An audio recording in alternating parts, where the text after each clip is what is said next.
السلام عليكم إخواني أخواتي، معكم قناة شيوات أمولة. كنتمنى أنكم تكونوا في أتم الصحة والعافية إن شاء الله، وكنتمنى أنكم تكونوا دوزتوا شهر رمضان والعيد صغير بالصحة والعافية إن شاء الله، وكنتمنى أنكم تكونوا كاملين بخير وعلى خير. الوصفة ديالنا ديال اليوم اللي هي البسبوسة، كيف ما وريتكم في الطبيلة ديال العيد ديالي كنت قلت لكم هذه البسبوسة غادي نلوحها إن شاء الله في القناة. كتجي سهلة ومقادير ديالها بسيطة، والطريقة ديال التحضير ديالها صراحة كتجي زوينة، بسبوسة يعني معمرها بلا كريم. لنبدأ بالمقادير وطريقة التحضير إن شاء الله. كيف ما كتشوفوا معايا هنايا المقادير ديالها بسيطة.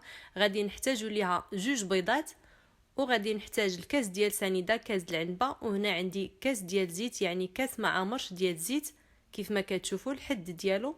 وغادي نحتاج ليها كاس ديال الحليب وجوج كيسان ديال السميده ديال الحرشه، ماشي الفينو، السميده اللي كنقادو بها الحرشه. وهنايا عندي 2 خمارات حمر اللي هي البيكن باودر. هادو المقادير ديال البسبوسه.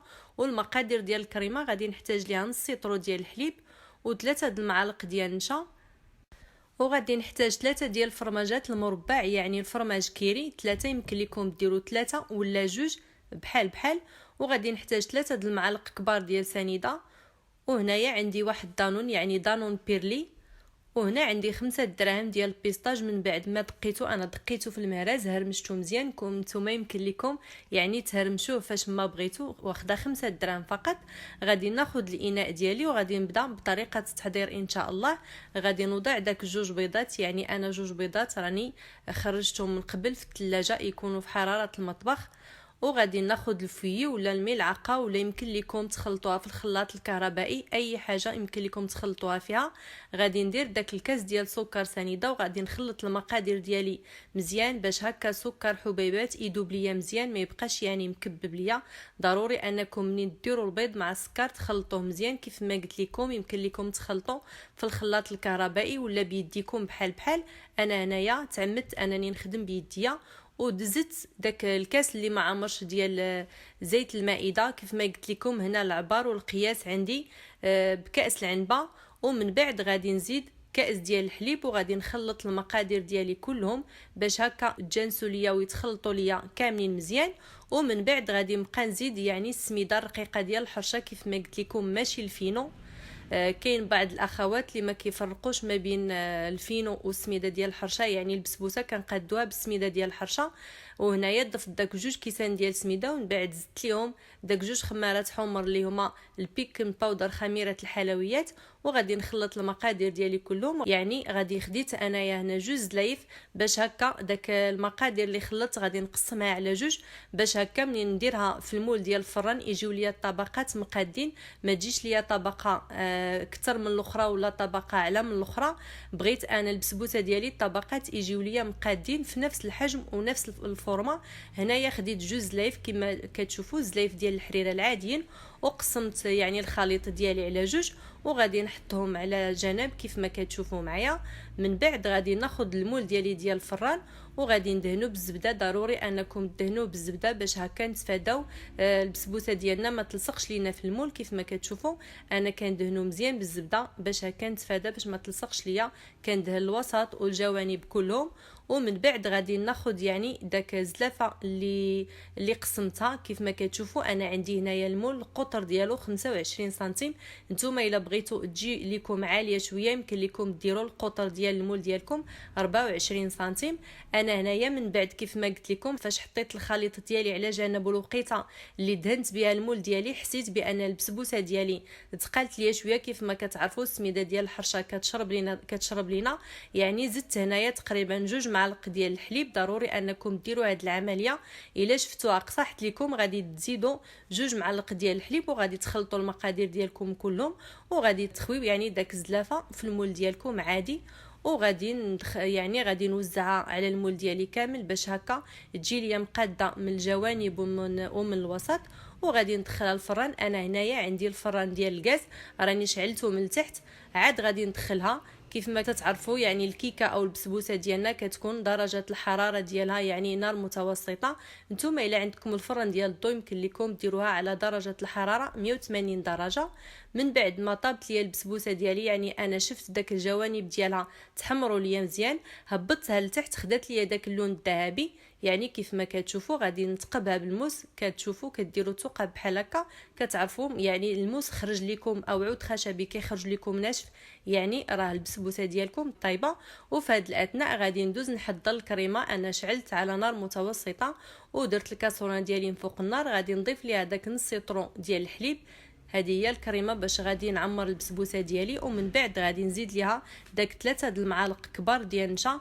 اخواني اخواتي منين ديروا النشا ضروري انكم تخلطوا مزيان هكا باش ما تهبطش لكم لتحت وتحرق لكم. يعني غادي تخلطوا، ماشي غادي نبقاو نخلطوا غير من الوسط، يعني غادي نخلطوا من الوسط ومن الجوانب. ومن بعد غادي نزيد دوك 3 د المعالق ديال سنيده كبارين، يعني المعالق كبارين. وغادي نخلط المكونات ديالي كلهم كيف ما قلت لكم. منين ديروا الكريم باتيسري ولا نشا ضروري انكم تبقاو تخلطوها مزيان باش هكا، حيت الا هبطات لكم لتحت غادي تحرق لكم. كتخلطوها مزيان من الوسط ومن الجوانب من طبيعه الحال.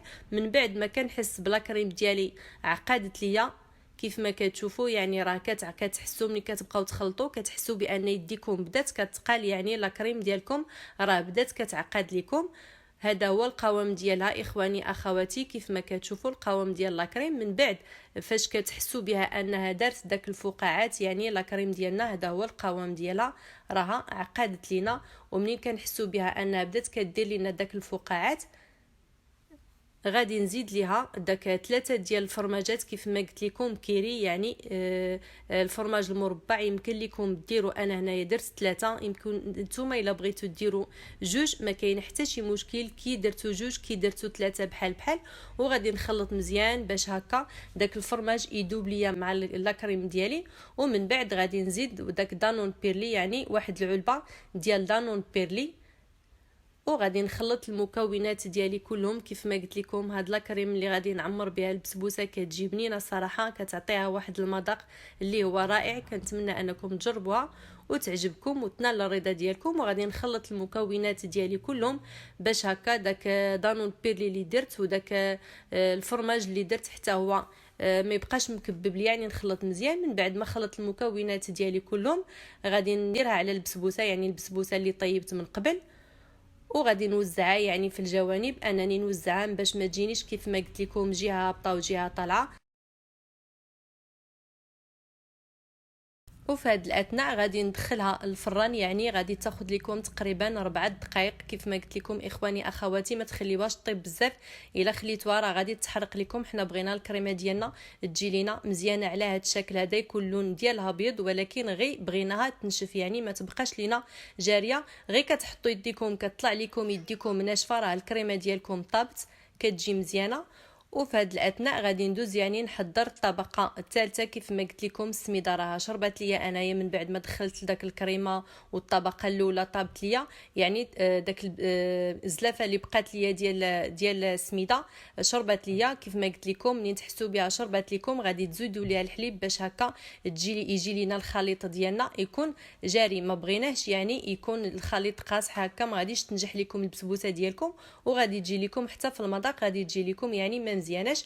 ضروري انكم تزيدوا تقريبا 3 د المعالق. المهم الحليب عينكم ميزانكم، غير تحسوا بالخليط خفاف لكم وصافي.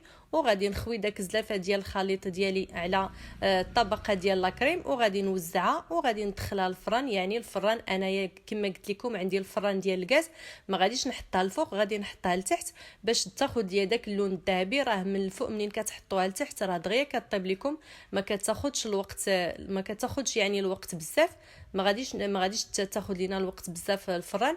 من بعد ما حسيت بها طابت ليا انايا في هذا الاثناء درت واحد شويه د الماء، تقريبا ربع كاس ديال الماء مع ملعقه ديال سنيده، وغادي نسقيها. غير هكا بغيت البسبوسه ديالي ما تجيش ليا ناشفه، يعني بغيتها تجي ليا معلكه مع داك لاكريم تجي زوينه.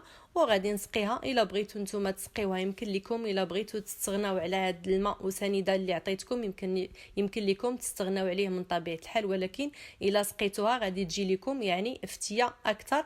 وغادي نسقيها يعني من الوسط ومن الجوانب كاملين، ماشي كنسقيها بزاف، ما تقبتهاش يعني بسكين ولا عود خشبي، غير كناخذ داك الشيته ديالي كنوضعها على البسبوسه ديالي من جميع الجوانب كلهم. كيف ما قلت لكم هاد البسبوسه راه كتجي زوينه، وكيجي المذاق ديالها زوين، وكيجي المذاق ديالها رائع مع داك لاكريم. صراحه كنصحكم انكم تجربوها. وهنايا غادي نحل المول ديالي. منين تحلوها كنصحكم انا يعني اللي ضيق الوقت ما خليتهاش بردات ليا شويه، اللي حيدت ليها المول وهي باقيه سخونه. نتوما الا عندكم الوقت مثلا، عندكم الوقت الكافي، تخليوها منين تخرجوها من الفران وتسقيوها، تخليوها ترتاح واحد شويه، تقريبا واحد نص ساعه ديال المكانه.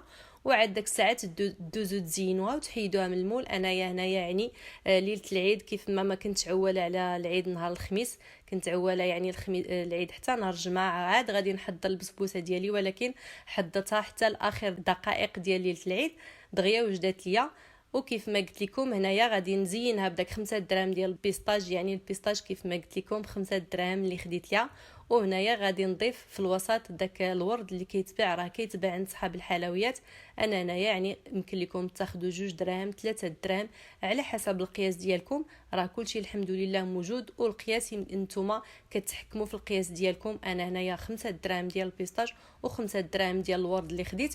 وهذا هو الشكل النهائي ديال البسبوسه ديالي ديال اليوم. كنتمنى انكم تجربوها وتعجبكم وتنال الرضا ديالكم. صراحه كتجي شكلا ومذاقا كتجي رائعه، يمكن لكم تحطوها للضيوف ديالكم. انايا هنايا كيف ما قلت لكم راني حضرتها العيد الصغير، راني وريتها لكم في الطبيله ديال العيد الصغير، وقلت لكم غادي نلوحها ان شاء الله.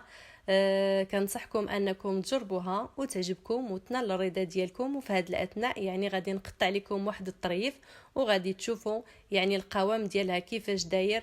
الصراحه كتجي زوينه، وحتى في المحطه يعني الا حطيتيها للضيوف ديالكم ولا العائلات ديالكم ما غاديش تحشمكم، كتجي شكلا ومذاقا. وتزيين من طبيعه الحال كيبقى اختياري، نتوما يمكن لكم ديروا التزيين اللي درت انا. مرحبا والف مرحبا بالصحه والراحه. وإلا بغيتوا ديروا التزيين يعني ديالكم نتوما بصحتكم وراحتكم. وكنتمنى ان الوصفه ديال اليوم تعجبكم وتنال الرضا ديالكم، وكنتمنى انكم تزيدوا تدعموني وتشجعوني وتبارطاجيو لا فيديو مع الاهل والاحباب ديالكم. واللي مازال ما اشترك في القناه ديالي ما تبخلوش عليا بالاشتراك في القناه وضغط على زر الجرس ليصلكم كل ما هو جديد. دمتم في رعايه الله، والى فيديو اخر ووصفه اخرى ان شاء الله.